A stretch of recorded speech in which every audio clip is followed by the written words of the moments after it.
This video is to demonstrate the feature in 618 that allows you to create invoices through Auto Invoice that are related to purchase documents, both stock and non-stock. I've created a file and done the first part of the import here. There's 3 invoices in this file. There's one that's related to a non-stock purchase document. There's one related to a stock purchase document. And there is one that is related to no purchase documents. So this is what we've been able to do in the past for Auto Invoice. With the invoices related to purchase documents, there's only header information needs to be entered to the file, the invoice file. The lines for the stock and non-stock purchase documents are created from the receipt information for both PO types. If a invoice is not related to a purchase document, then you need to specify the lines, and that's done here.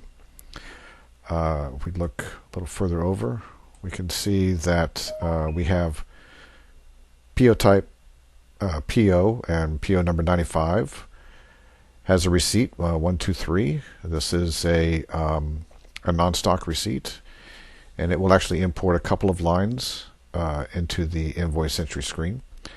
Here's a PO number 96, and this is for receipt 34, which will import a couple of lines as well. So before we do the import, we can see that document 95 was our non-stock receipt. You can see that the document type here is non-stock. If we view the receipts, we can see that for this PO, we received one item on the first line of that PO. And we can see that there's no invoices for this PO. And likewise, if we look at PO number 96, this is the stock PO. You can see that in these receipts we have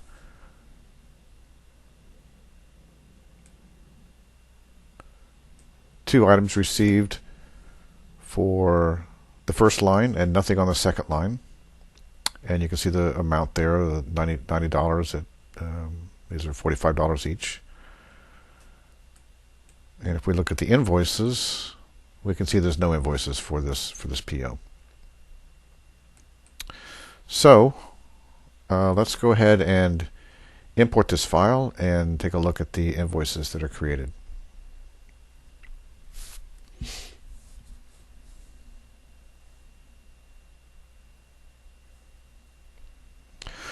Alright, so the file is imported. There's no errors found, which is good. And we can go have a look now at the batch that it created.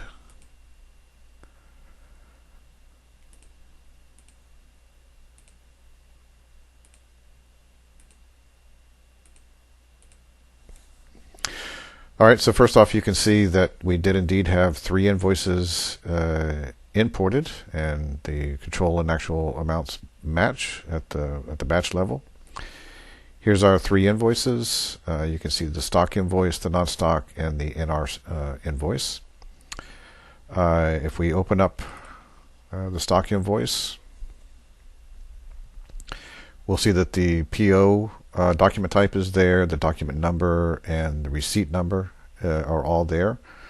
The invoice total and distribution totals match. If we go to the stock line tab, we can see the information that was in the receipt. So here's our stock number items. We can see that we received 2 on line 1. The unit price was $45, extended out to $90, so that matches the invoice total here. And if we go back to here, I believe now if we, I think we need to refresh this screen. So let's go to 95 and then come back to 96. So now the receipts don't change. We still have the 2 items that we received on the first line. So that's the same. However, you will see that we have a billed quantity of 2 in here now because we do have an invoice for that. And if we look at the invoices, You can see now that there's the invoice information of what we just created. Here's the invoice number that matches what's in the invoice entry screen.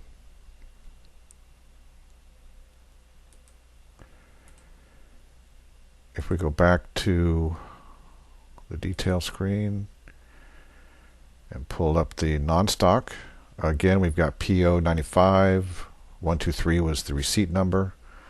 Invoice total was 1. The distribution total was 1. This all matches.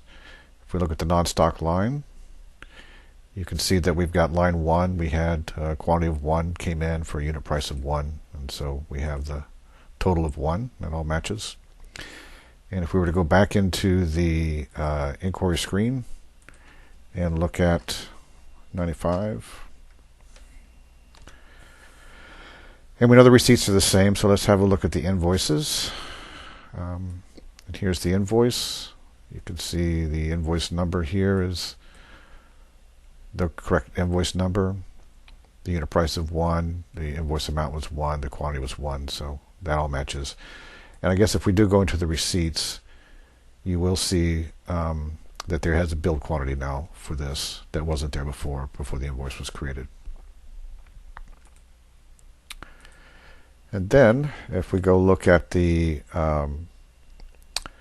invoice that's not related to purchase documents, and we had to supply our own lines. So you can see now that there's $1,000. This all matches. If we look at the non-stock lines, here's all the coding that we put in, the unit price. We even have some withholding tax on here of looks like 10%. So that all matches there. So to summarize, the auto invoice process has been enhanced to recognize purchase document information and to pull that information into an invoice. It updates the links between the purchase document module and the AP module, and should greatly improve the ability to import invoices related to purchase documents within IDEAS.